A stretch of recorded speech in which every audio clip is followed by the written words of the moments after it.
Bonjour, je me présente, je suis Patrick Labelle, bibliothécaire de recherche à l'Université d'Ottawa, et cette vidéo porte sur les étapes pour trouver des articles de revues savantes, à même les bases de données disponibles à la bibliothèque de l'Université d'Ottawa. Comme objectif, j'espère que d'ici la fin de la vidéo, vous serez en mesure d'effectuer des recherches efficaces dans les bases de données, de pouvoir évaluer les résultats que vous obtenez et de pouvoir aussi trouver le texte intégral des articles. Pour trouver des articles de revues savantes ou de revues évaluées par les pairs, on doit se tourner principalement vers des bases de données disponibles via la bibliothèque. Pour trouver des articles en français, on peut utiliser la base de données Cairn ou la base de données Érudit. Les deux indexent à peu près une trentaine de revues en sciences de l'éducation. Donc, ce sont quand même de bons outils à utiliser pour trouver des articles en éducation. Et on peut aussi se servir de Google Scholar. Je sais que c'est un peu bizarre de promouvoir Google Scholar, mais pour trouver des articles en français, je trouve qu'en utilisant des mots-clés en français dans Google Scholar, on trouve quand même de très bons résultats qui proviennent d'ailleurs de Cairn et d'Érudit, ainsi que d'autres maisons d'édition ou de presse universitaire. Donc, ça peut être très intéressant de se tourner vers Google Scholar si vous cherchez des articles en français.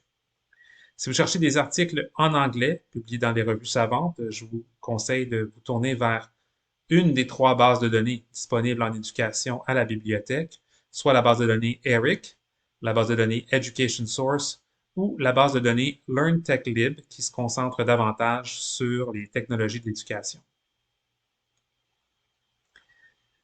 La base de données ERIC indexe la recherche vraiment portant sur divers sujets liés à l'éducation. C'est une base de données qui est produite par le département de l'éducation des États-Unis. Donc, elle se concentre beaucoup sur les contenus en anglais. Elle indexe environ 1,5 million d'articles ou de références il y a du contenu qui est ajouté à chaque semaine dans cet outil. Donc, c'est vraiment la porte d'entrée pour la recherche en éducation. En plus d'indexer des articles provenant de revues savantes, la base de données indexe aussi des livres, des chapitres de livres, des rapports techniques et de recherche, également des présentations de colloques, des thèses et mémoires en lien avec l'éducation, ainsi que certains documents politiques. Donc, c'est quand même un outil assez puissant. Pour trouver des articles dans les bases de données, vous devez d'abord consulter le site web de la bibliothèque, donc uottawa.ca bibliothèque.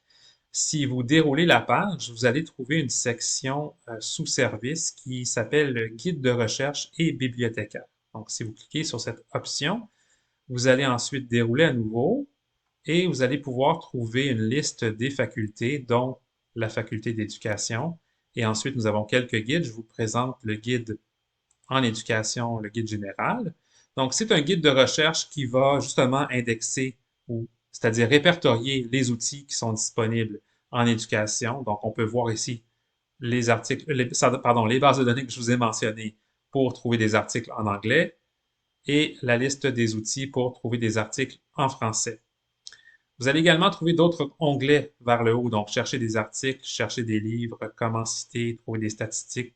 Donc, je vous encourage d'explorer le guide si vous avez besoin de trouver différents types d'informations pour vos recherches en éducation.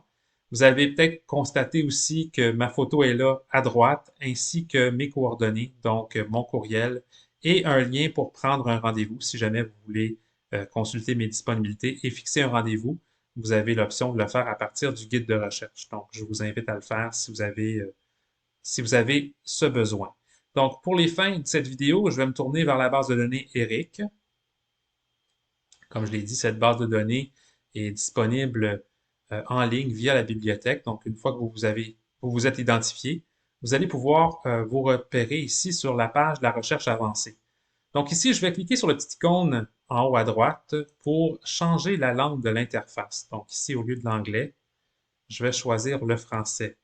C'est important de noter qu'en appuyant sur ce bouton, le contenu n'est pas magiquement traduit. Donc, c'est vraiment tout simplement l'interface qui est disponible en français. Donc, on se retrouve maintenant dans la recherche avancée. Donc, prenons comme sujet, on cherche à trouver des articles sur les stratégies gagnantes pour l'enseignement de la lecture auprès des enfants ayant un trouble d'apprentissage. Donc, si par exemple, je vais chercher pour le concept d'enseignement,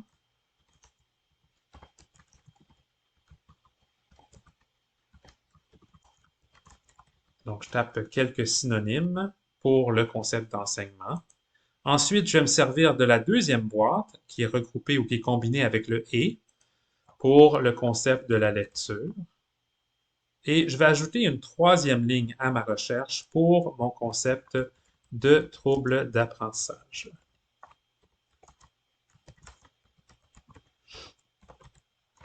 Voilà. Vous allez peut-être remarquer aussi qu'il y a plusieurs options dans la base de données pour limiter la stratégie de recherche. Donc, avant de même toucher à ces options-là, si je déroule lentement, vous allez voir, il y a plein d'options. Ce que je vais faire tout simplement, c'est de lancer ma recherche. C'est ce que je fais habituellement pour avoir une vue d'ensemble sur ce qui est disponible. Donc, avec ma recherche sur l'enseignement, la lecture et les troubles d'apprentissage, je me retrouve avec près de 4700 résultats. Les résultats sont triés par pertinence. Donc, en principe, les plus pertinents sont présentés en premier. Mais ce que je vais faire avec un nombre si élevé, je vais utiliser les options à la gauche pour limiter ma recherche. Donc, la première chose que je vais faire, c'est que je vais m'intéresser aux références qui sont revues par les pairs. Donc, je vais cliquer cette option-là. Ça va éliminer les livres, les thèses. Donc, ça coupe un bon nombre d'articles ou un bon nombre de références de ma liste. Je vais dérouler davantage pour voir aussi que je peux limiter par date.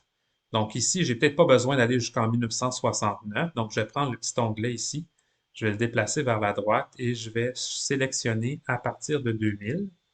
Je vais actualiser les résultats et ça m'en enlever un autre 1000 à peu près. Donc là, on est à 1600, ce qui est quand même encore beaucoup. Donc, je vais dérouler davantage pour vous présenter d'autres options qui deviennent intéressantes lorsqu'on parle d'ERIC ou des bases de données spécialisées, contrairement à Google ou à Google Scholar. C'est vraiment ici la valeur ajoutée des outils de recherche. Donc, on peut limiter par exemple au type de document. Dans notre cas, la plupart, ce sont des articles, donc je ne vais pas trop m'attarder à cette option-là. Je pourrais cibler certains sujets, donc les principaux sujets parmi ma liste sont sur les troubles d'apprentissage, l'enseignement de la lecture, les troubles en lecture ou les difficultés, les méthodes d'enseignement, des interventions. Donc, ce sont là des liens sur lesquels je peux cliquer. On a l'option langue, comme je l'ai dit tantôt, la majorité c'est en anglais, donc on le voit ici, il y a un article en chinois, le reste c'est en anglais. Ce qui est intéressant, par contre, ce sont vraiment les niveaux d'enseignement. Donc, les niveaux d'enseignement, ici, ce qu'on peut faire, c'est qu'on peut cliquer sur Autre et ça nous permet de choisir ou d'exclure certaines catégories. Donc, ici, je peux dire, bon, ça m'intéresse vraiment l'enseignement au primaire. Donc, l'enseignement au primaire, pas le préscolaire. Donc, on peut y aller aussi avec les niveaux d'enseignement, donc la quatrième année, l'éducation au cycle primaire, première, troisième, peut-être bon, 5 et 2 aussi. Allons-y avec le jardin ou la maternelle. Voilà. Je pense que ça fait le tour. Donc, vous pouvez voir là, que la liste peut être assez exhaustive. C'est à vous de choisir ce que vous voulez. Moi, je vais appliquer ça à mes résultats. Puis ensuite, ben là, je me retrouve quand même avec un gros nombre, mais c'est beaucoup mieux que ce qu'on avait au début. Donc, ça me permet maintenant de commencer la lecture des résultats. Donc, je n'ai pas encore regardé, je me suis concentré sur choisir des options pour limiter davantage. Puis ensuite, ce qui convient, c'est vraiment de prendre le temps de regarder la liste des résultats. Donc, le premier, on peut regarder le titre et se dire, oh, ça a l'air assez lourd. C'est lié au TDAH, à l'autisme. Donc, c'est peut-être pas exactement ce que je cherche. Des erreurs d'épellation. Bon, c'est pas trop la lecture. Ici, pour voir les composantes d'autodétermination pour améliorer la lecture auprès des enfants au cycle primaire ayant ou à risque de troubles d'apprentissage. Donc déjà là, ça nous intéresse peut-être un petit peu plus. Donc si l'article nous intéresse, la base de données, Eric, vous propose une option qui s'appelle Quick Look. Donc je peux appuyer sur ça et puis là, ça me donne le résumé, ça me donne aussi les sujets. Donc je peux voir rapidement de quoi il s'agit en lisant le résumé. Je peux voir également l'information sur le nom du périodique ou la revue, le volume, l'année, etc., ainsi que la pagination. Je le mentionne rapidement parce que la pagination peut vous indiquer si l'article est très court ou plus long. Donc, des fois, il y a des éditoriaux ou des lettres ou des commentaires qui peuvent être plus brefs, là. Donc, c'est important de regarder des fois la pagination. Et ensuite, on peut aussi voir justement les sujets. Donc, de quoi on a affaire ici en termes de contenu ou de matière explorée dans l'article. Donc, voilà. Puis ensuite, on continue à regarder rapidement pour voir est-ce qu'il y a d'autres choses qui nous intéressent. Donc là, on parle de mathématiques un petit peu. Donc, on ne fera pas l'analyse en profondeur des articles, mais ce que vous pouvez constater, c'est que des fois, ce ne sont pas les premiers articles qui sont pertinents ou le plus pertinent. Il s'agit de prendre le temps de voir est-ce qu'on peut trouver des articles qui porteraient sur notre sujet, euh, qui seraient beaucoup plus intéressants ou pertinents. On peut regarder par exemple le numéro 11, la compréhension de la lecture chez les enfants avec des troubles d'apprentissage qui sont bilingues. Donc, à ce moment-là, c'est un article de 2020 qui pourrait être intéressant, qui porte sur cette population-là. Donc, des fois, c'est de prendre les quelques articles qu'on trouve qui sont pertinents et de voir est-ce qu'on peut s'en servir. Des leçons en ligne sur l'apprentissage de la lecture chez les étudiants, peut-être plus en 4, 5, 6e année, ayant des troubles d'apprentissage. Donc là, ça serait un exemple d'un article qui pourrait nous intéresser. Un autre aussi élément à regarder des fois, c'est de voir est-ce qu'on peut trouver des articles qui sont des articles de synthèse, donc des revues systématiques, ou des méta-analyses, ou des revues de la portée. Donc en anglais, systematic review, scoping review, meta-analysis, des termes comme ça. Ce sont des recensions des écrits ou des études qui portent sur le même sujet. Donc cet article-là ici a été publié en 2021, donc assez récent, et c'est une revue systématique dans le contexte des études sociales. Donc, quand même, ça pourrait être intéressant. On parle peut-être de la lecture aussi là-dedans. Donc, un article comme celui-là, on pourrait s'en servir pour explorer ou pour trouver d'autres exemples d'études empiriques, car c'est une recension des écrits. Donc, ça vient faire un sommaire de ce qui a déjà été publié. Donc, si vous trouvez une revue systématique ou une méta-analyse récente, je vous encourage vraiment de la consulter pour voir justement leur bibliographie et d'explorer ensuite les études empiriques qui ont été répertoriées dans ces articles. Donc, revenons au numéro 14 qui pourrait nous intéresser. La base de données ERIC, en principe, n'indexe que les résumés. On trouve rarement le texte intégral de l'article, donc il faut aller le chercher. Donc, quand on s'intéresse à un article, on a lu le résumé. Si on va aller le chercher, on doit cliquer sur le bouton Afficher Get It. Et en cliquant sur cette option-là, on ouvre un nouvel onglet et il y a quelques options qui vont arriver. Soit que le nouvel onglet nous redirige automatiquement vers l'article. C'est ce qui est arrivé dans ce cas-ci. Donc, je me suis retrouvé dans la revue Intervention in School and Clinic et j'ai un lien ici vers le PDF de cet article-là. Parfois, si je retourne à Eric et je clique sur Afficher Get It, on s'arrête dans le site Omni, ce qui est notre catalogue de la bibliothèque. Et si on a accès à la revue, Omni va vous donner différentes portes d'entrée. Donc ici, on en voit 5. En principe, n'importe lequel de ces 5-là devrait vous rediriger vers l'article en question dans l'une des bases de données où on trouve le texte intégral. Donc voici la revue systématique en format PDF via Omni. Donc, juste pour récapituler, on part de notre liste de résultats, on clique sur Afficher Get It et on se retrouve ensuite soit dans Omni ou directement vers l'article en question qu'on peut ensuite sauvegarder et lire. C'est certain que parfois, il faut retourner à la base de données et il faut retravailler notre stratégie de recherche. Je vais vous montrer un petit truc dans Eric et qui est disponible aussi dans d'autres bases de données. Je vais modifier ma recherche.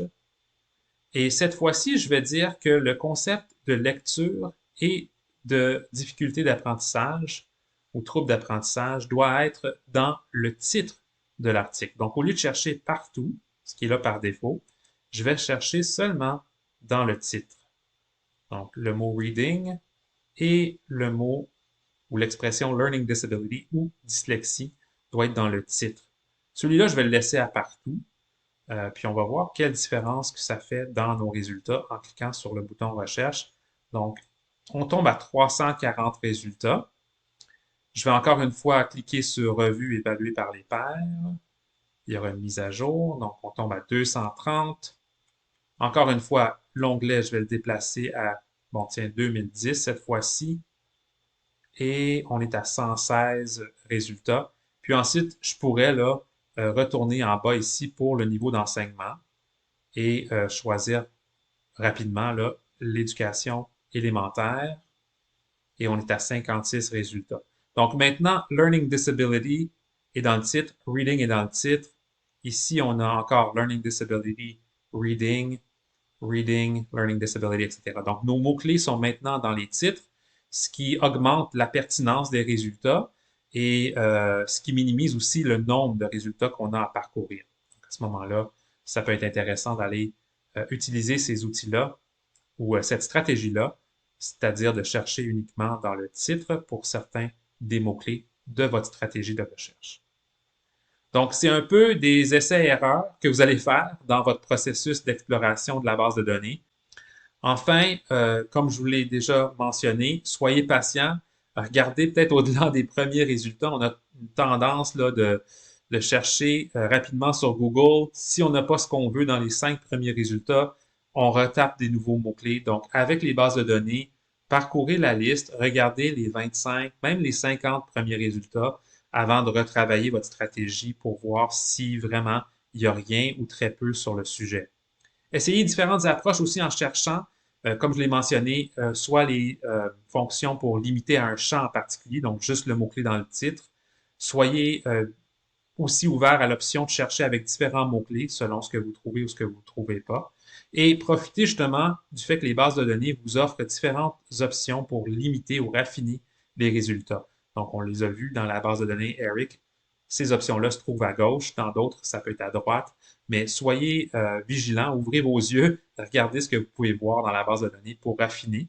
Puis aussi, c'est pas seulement de se limiter à une base de données, mais peut-être d'en essayer plusieurs selon votre question de recherche. Si votre question touche le domaine de la santé, ben allez vers les bases de données en santé aussi. Si c'est plus en psychologie ou plus en études autochtones. Donc, il y a plein d'options que vous pouvez chercher dans les bases de données de la bibliothèque. C'est vraiment un univers qui est presque infini en termes de la recherche documentaire. Donc, soyez, soyez ouverts à chercher dans plusieurs options. Au besoin, je vous conseille de consulter le guide en éducation. Vous avez un lien ici que vous pouvez taper dans votre outil de recherche pour trouver le guide de recherche que je vous ai présenté dans la vidéo.